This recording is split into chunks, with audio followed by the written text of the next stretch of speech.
Bom dia, oitavo ano. E aí, tudo bem com vocês? Espero que sim, né? Então, depois de um longo tempo que nós estamos afastados de sala de aula, por conta da pandemia, a diretora agora tomou a decisão de aplicar as aulas online, né?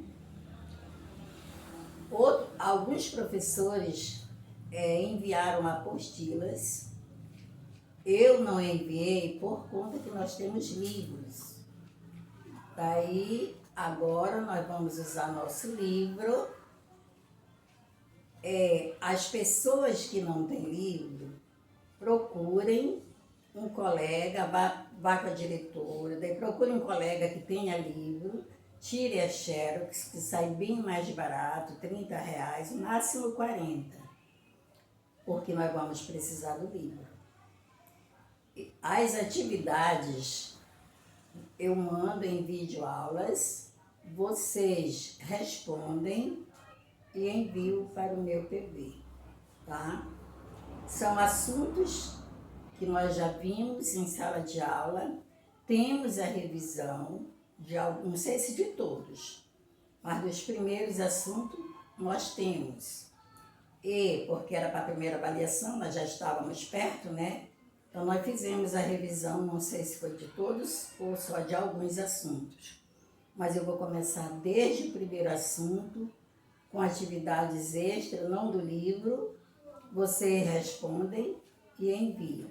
Porque todas as atividades que vocês fizerem, elas vão valer pontinhos para a prova. Porque agora tudo é válido, né? Então, nós vamos iniciar com o primeiro assunto. Oração sem sujeito. Não, a classificação do sujeito e oração sem sujeito. Então, nós sabemos que o sujeito classifica-se em simples, composto, desinencial implícito e indeterminado. Quando é que nós temos uma oração sem sujeito? Quando esta oração possui apenas um núcleo. O que é núcleo? É a palavra principal da oração. É aquela palavra que, se você retirá-la da oração, a oração perde totalmente o sentido. Por exemplo, vou tirar um exemplo aqui do livro. Sua casinha na ponta da rua é o limite do mundo. Sua casinha na ponta da rua é o limite do mundo. Qual é o núcleo dessa oração? A palavra casinha. Se eu retirá-la, fica sua cidade, sua na ponta da rua é o limite do mundo. Então, a oração ela perde o sentido. Então, por conta disso, nós chamamos de núcleo. Então, aí, quando só tem um núcleo, o sujeito é simples. 2 ou mais núcleos, sujeito composto. Temos o exemplo. Na cidade, crianças e adultos aplaudiram o rapaz. Quais são os núcleos? Crianças e adultos. Se nós retirarmos, fica: na cidade aplaudiram o rapaz. Quem aplaudiu? Alguém, né? Então, a oração perde o sentido. Nesse caso, quem aplaudiu o rapaz foram crianças e adultos. Temos o sujeito implícito ou desinencial.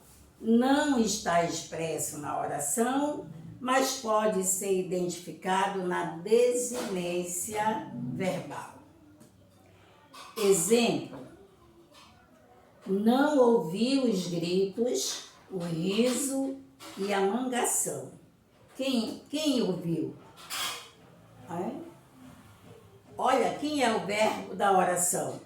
Não ouviu os gritos, o riso e a mangação.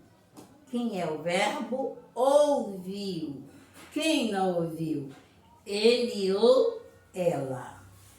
Só que ele ou ela, que são as pessoas gramaticais, não aparecem na oração. Por isso, nós chamamos de sujeito desinencial ou implícito. Poderia também ser chamado de sujeito oculto. Então, é aquele que não aparece na oração, mas pode ser identificado através da desinência verbal. Temos o sujeito indeterminado. É aquele que não pode ser ou não podemos especificar quem praticou a ação. Por exemplo, muitas vezes já não ouve quando gritam por ele. O verbo aqui é o verbo gritar, que está na terceira pessoa do plural. Então, muitas vezes já não ouviu quando gritam por ele. Não sei. Quando gritam? Quem grita? Não sei. Rasgaram meu caderno. Quem rasgou? Não sei. Perderam meu lápis. Quem perdeu? Não sei. Roubaram minha bolsa. Quem roubou? Não sei. Então, quando nós não sabemos quem praticou a ação, ou nós não queremos saber, então aí nós temos um sujeito indeterminado. Então, vamos aqui para a página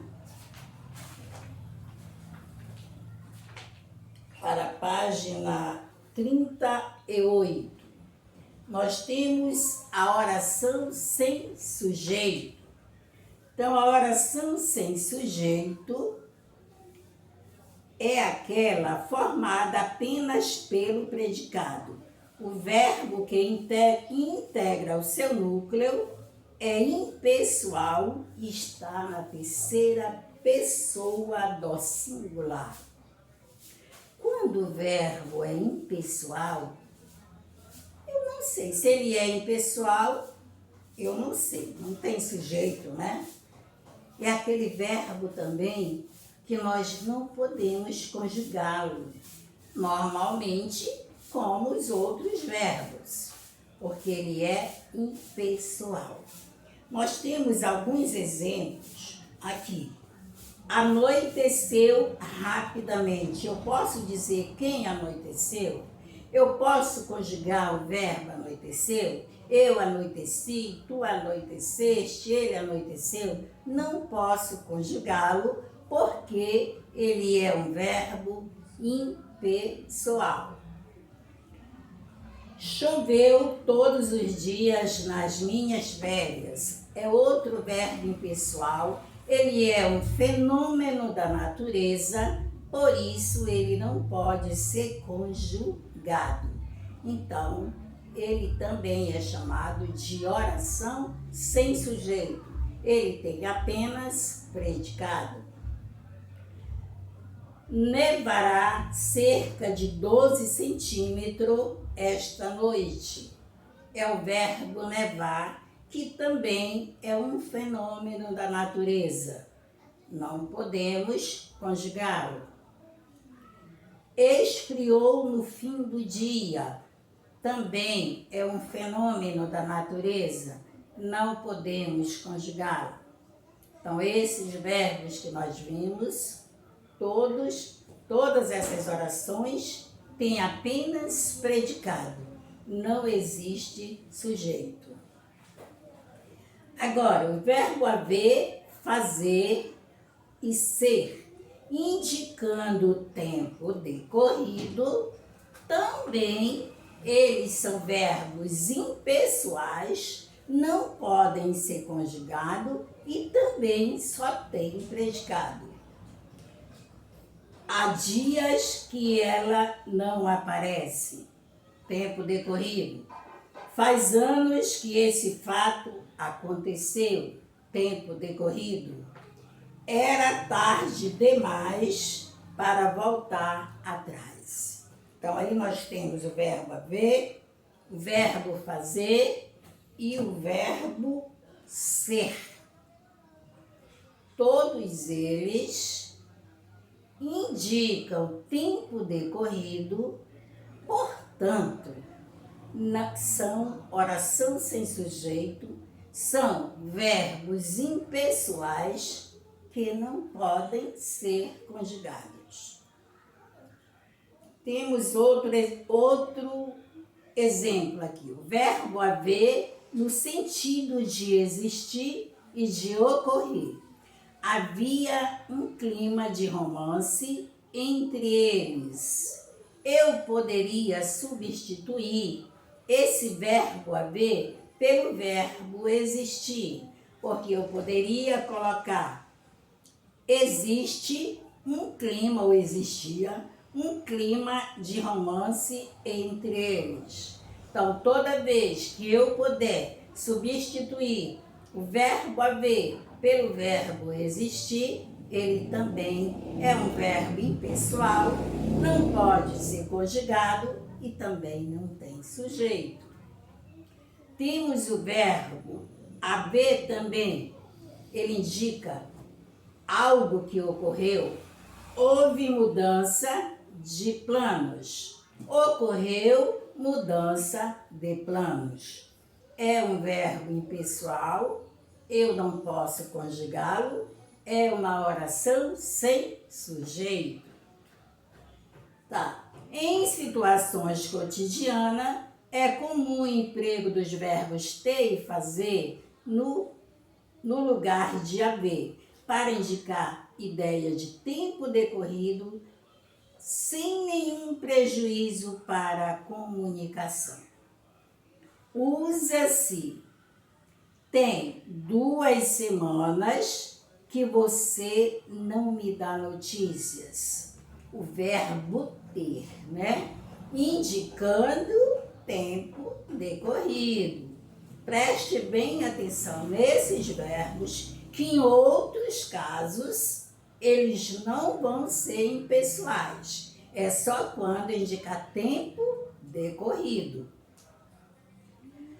Em vez de há 2 semanas que você não me dá notícia, também o verbo haver indicando tempo decorrido. Tem outro exemplo. Faz muito tempo que não converso com ele. Há muito tempo que não converso com ele. Então, veja bem, esses verbos que nós vimos, eles são impessoais quando indicar tempo decorrido, tá? Em outros casos, eles poderão ser conjugados. Só quando indicar tempo decorrido, que eles são impessoais e não podem ser conjugados. Gente, até aí, tá? Nós vimos os 2 primeiros assuntos, que é só um, tudo pertence à classificação do sujeito. E eu vou enviar as atividades em vídeos aula e você vai responder e mandar-me pelo meu PV, tá? Coloque seu nome, porque todas as atividades que vocês fizerem vai valer pontinhos, tá? Porque agora tudo é válido, né? Então eu espero que as pessoas que não têm livro copiem a atividade, né? Porque você vai ter os videoaulas, você vai copiar a atividade e enviar. tá? E se puder, pegue o livro de um colega, o livro original, e tirem a xerox, porque vai ser importantíssimo, tá bom? Um bom dia a todos. Espero as atividades na próxima terça-feira, tá? Porque nós só temos aula, na próxima terça não, quinta-feira. Nós só temos aula terça e quinta. Então, na próxima quinta-feira eu espero que eu já esteja com as atividades em mãos, né? Não é bem em mãos, porque é diferente, né? Mas que todos enviem e nós vamos fazer a correção, tá? Eu coloco toda a atividade já toda corrigida e você vai corrigir no seu caderno, tá? Aquilo que você errar, você apaga, tá bom? Bom dia, obrigada.